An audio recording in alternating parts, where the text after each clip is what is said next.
Alright everyone, today is our first annual pack opening on Saturday. Now, we got Outlaws of Thunder Junction.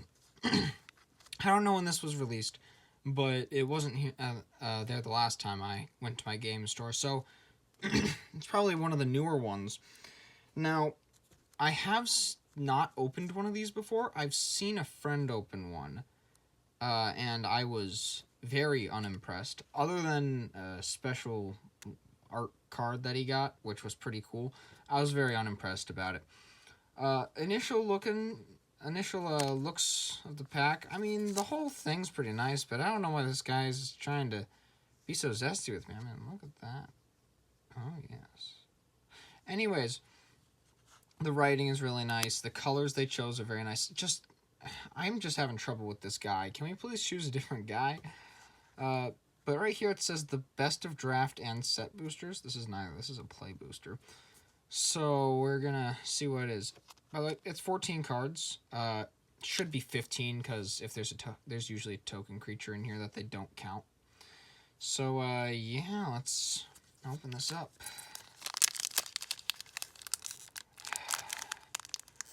I'm working on a little bit of a scrapbooking project, I guess you could say, or a... Oh my gosh, this is bad. Or a little collage would be a better word for it. Sorry, I gotta adjust my camera here. Drifting to the left. Alright, yeah, we're chill. With the packs that I collect. There we are. So, I don't know if I want a zesty guy like that on there. We're going to put that off to the side. We got our packs. Alright, let's see what do we got. Art. Alright. First art card. Ooh! Oh! Hey, it's the guy! Hey, look at that! That's the guy on the front! See that? It's the guy. That's a pretty cool deer, though. Alright. I might change my mind. Dang, that's actually pretty good art. I might change my mind about that guy. Except for this picture. This picture of this guy, I don't like. Alright, what's it called? Oko the Ringleader. Well, Lai said it. I'm not even going to try to pronounce that name.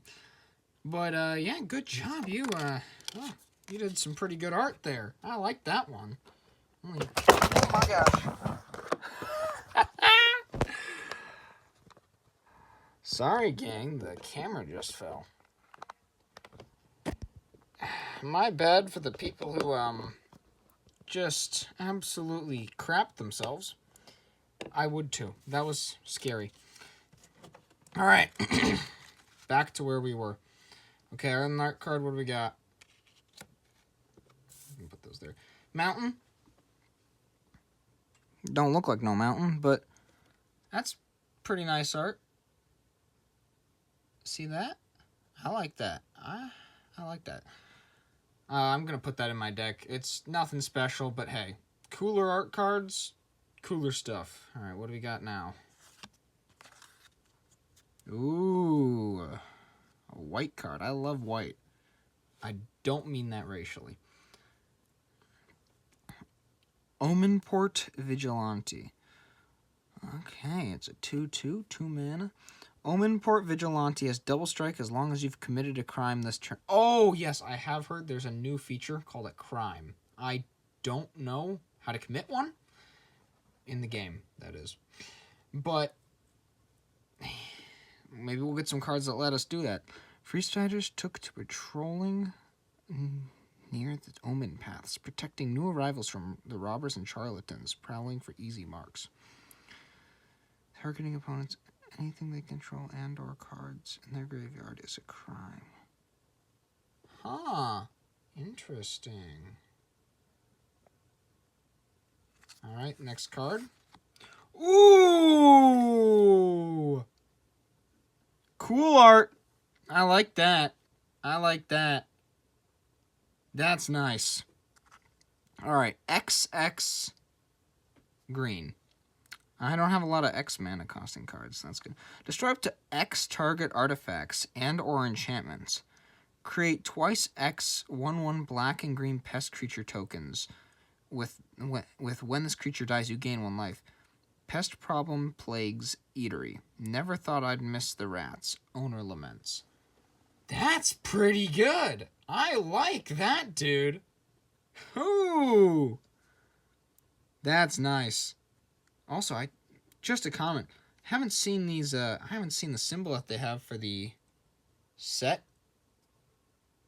That's nice, little jail cell. I like that. Next up, ooh, legendary creature. Tail Joaquin, perfect shot. Human mercenary. Whenever a source you control deals non-combat damage to a creature equal to that creature's toughness, draw a card. If a source you control would deal non-combat damage to a permanent... Okay, so it's cheap. 2-3. Now, you know, I've got better cards, and I don't like using... I don't fully understand the source rules. I'm working on it, but from what I have learned so far, I don't use a lot of sources, so I'm probably not going to use this to its fullest potential. Fleeting Reflection. Got half of it right. It's a blue card, 2 mana. We're getting a lot of cheap cards in this deck. Oh my gosh. I apologize. This camera stand is not doing me good. Are we chill?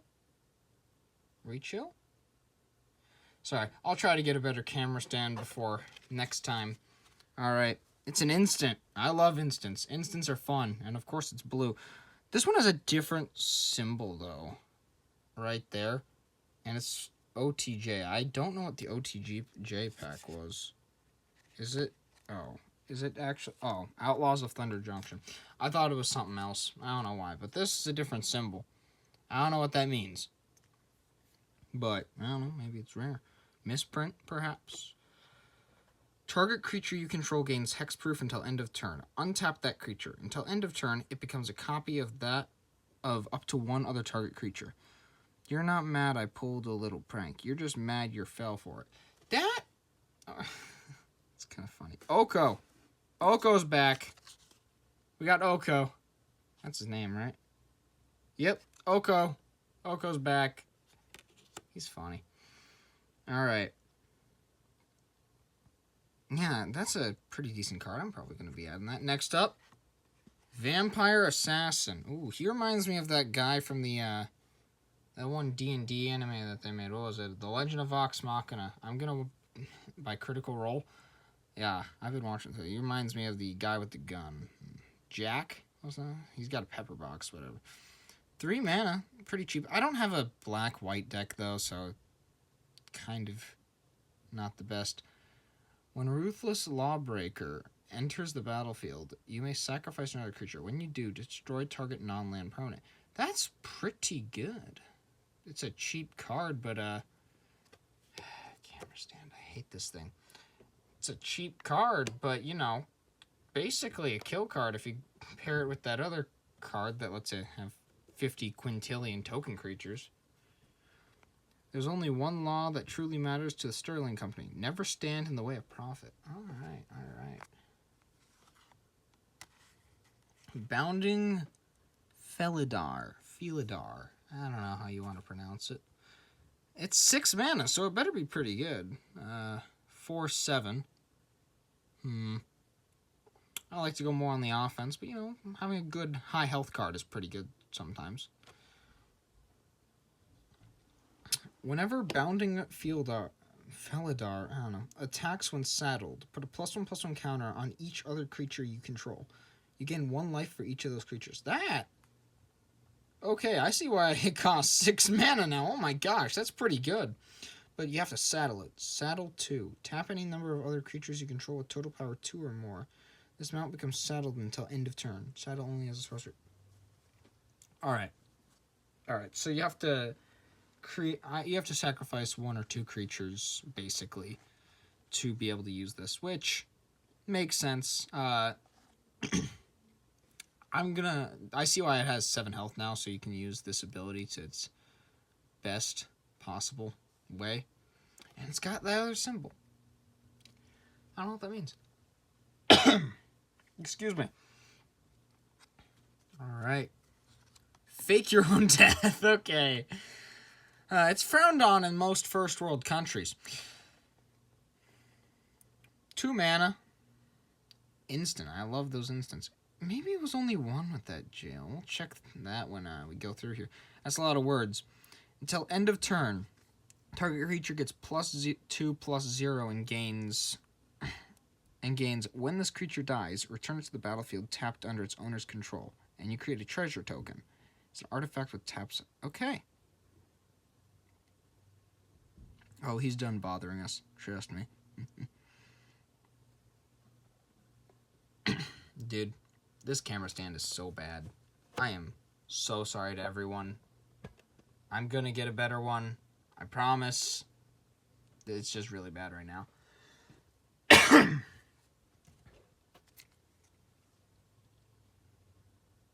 But, you know, that's a pretty good card. Not the best one here.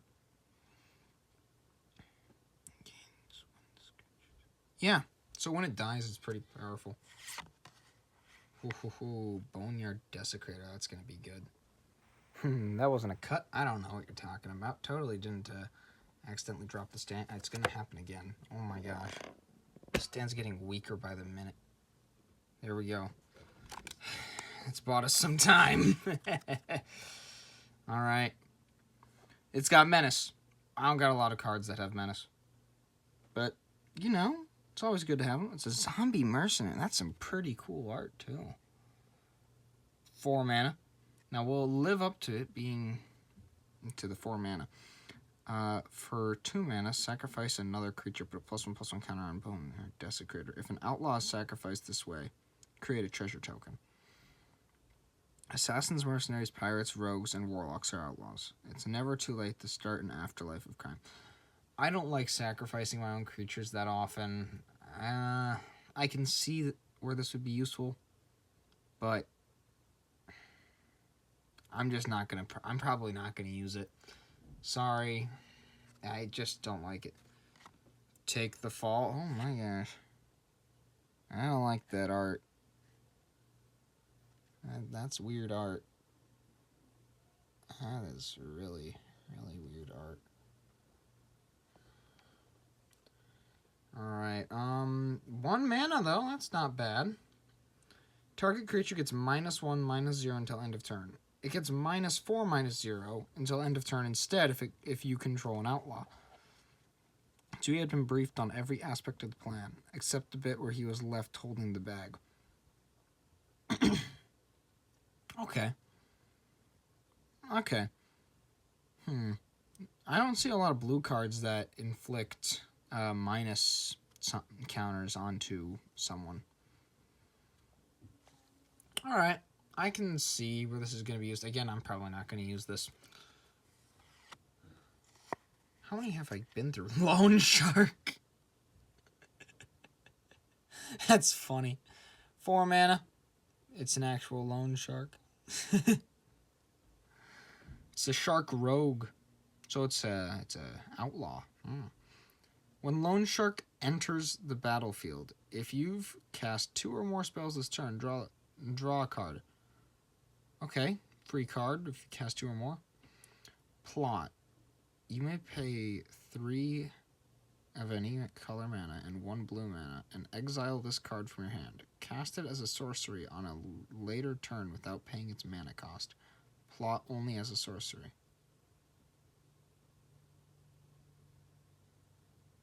Okay. I've never seen this before. I've seen stuff like it, but I've never seen this exactly before. Now that's pretty interesting because you can exile it and then cast it whenever you want. So whenever you are down, you can put this onto the battlefield and draw a card and have a little bit of backup. That's pretty good. I like that. I might use that. Discerning Peddler. My hands are getting sweaty. 2 mana. A lot of cheap cards in this set, from what I've seen. They're all very cheap. Human Rogue, so it's an outlaw. When Discerning Peddler enters the battlefield, you may discard a card. If you do draw... Okay, just a simple little card. Can I interest you in some herbs from that place? Fresh from Omen Path, or a set of Fioran cookware? Finest in the multiverse. Okay, so it is official. They have been invaded by Phyraxia, or have discovered the multiverse. I didn't actually know that Ixalan had a lot to do with Phyraxia until I read a couple of cards' flavor text. So yeah, always read the flavor text. Always. You can get some surprise lore. And lore is fun to read. Anyways, I got some cards that already do this in my deck for the same price, so I'm probably not going to swap it out unless if I think this art looks better, which it does. But Dance of the Tumbleweeds. Are tumbleweeds like actual creatures in this universe? Perhaps. Spree. Choose 1 more additional mana cost.